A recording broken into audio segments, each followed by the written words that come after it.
Hi, I'm Tom Ryder of Ryder Racing Engines. I will be taking you on a tour of our shop today as we rebuild a sprint car engine.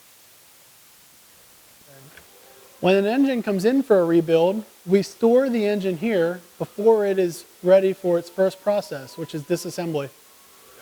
The engines are first put on a disassembly stand where they are completely disassembled and all the components from the engine are put on their own individual cart. From there, all parts are brought to this area where they are cleaned, inspected, and magnifluxed before the machining process begins. Here we have a crankshaft in the magniflux machine getting ready to be inspected for cracks. The crankshaft is soaked with a special fluid. Then it is energized by this magnet.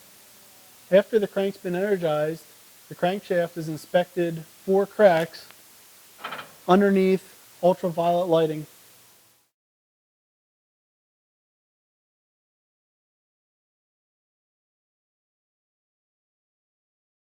The majority of the parts are taken from the disassembly cart to the parts washer, where they are cleaned and inspected for cracks before we take them to the rinse tank, where they are rinsed with hot water and blown dry.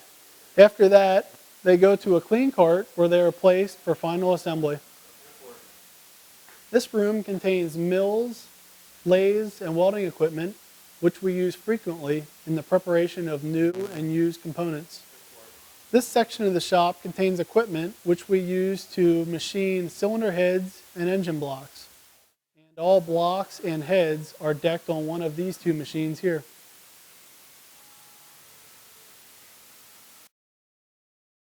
And all valve jobs are done on our SERDI head machine. In this machine, blocks have their cylinders honed for proper ring seal before final assembly.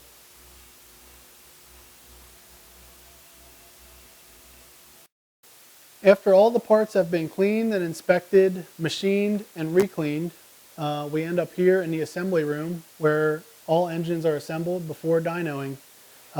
We currently have a 360 ASCS engine being assembled.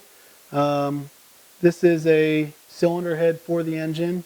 It has been valve jobbed, surfaced, CC'd, and reassembled, ready to put on the engine. On this cart are all the parts that we need to assemble the 360 engine. Each engine has its own cart. All the parts on the cart have been inspected and cleaned and are ready for assembly. Okay, some of the parts, we have the connecting rods for the motor. These have been cleaned and magnifluxed, checked for cracks. We also have gear drive, front cover. We have the oil pump, water pump, camshaft, valve train stuff. We have the lifters, the push rods, the rocker arms, the oil pan, all the plumbing for the oil lines, the water lines, the oil tank. This is the block for the 360 engine. The 360 engines are a cast iron block and aluminum cylinder heads, unlike the 410 engines, which are a aluminum block and aluminum heads.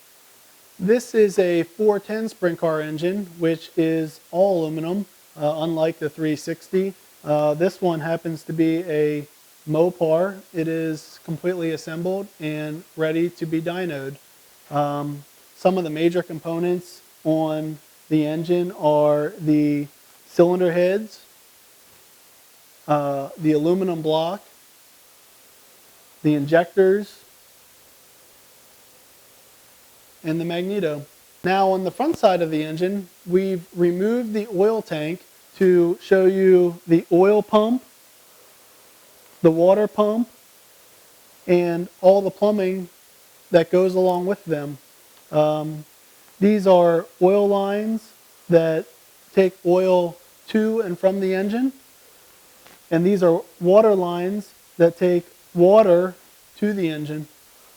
This is the oil tank that contains the oil for the engine. The oil tank is mounted on the left front corner of the engine. This is a dyno. After the engines are finished going through the shop, completely assembled. Every engine that leaves our facility is ran on the dyno so that we know that everything that we've done is okay, the timing's set, then the engines are ready to bolt in the car and ready for the teams to use. Okay, when we bring the engine into the dyno room, we obviously bolt the engine itself to the dyno.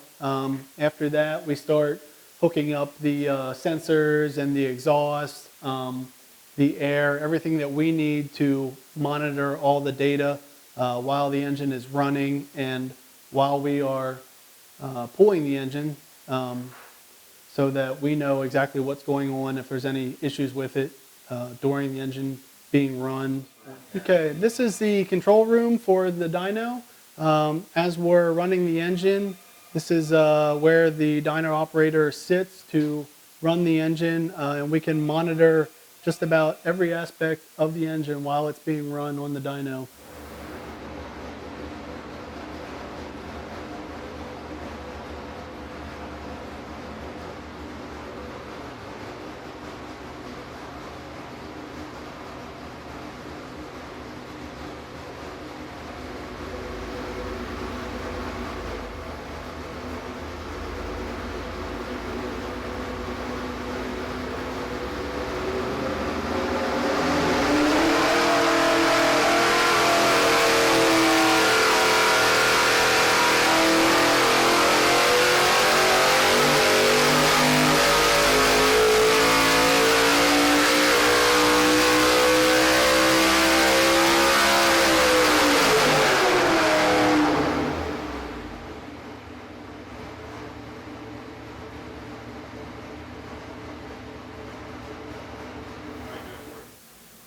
Thanks for stopping by Ryder Racing Engines. I hope you enjoyed the tour. Feel free to check out our website at ryderracingengines.com and hope to see you at the track real soon.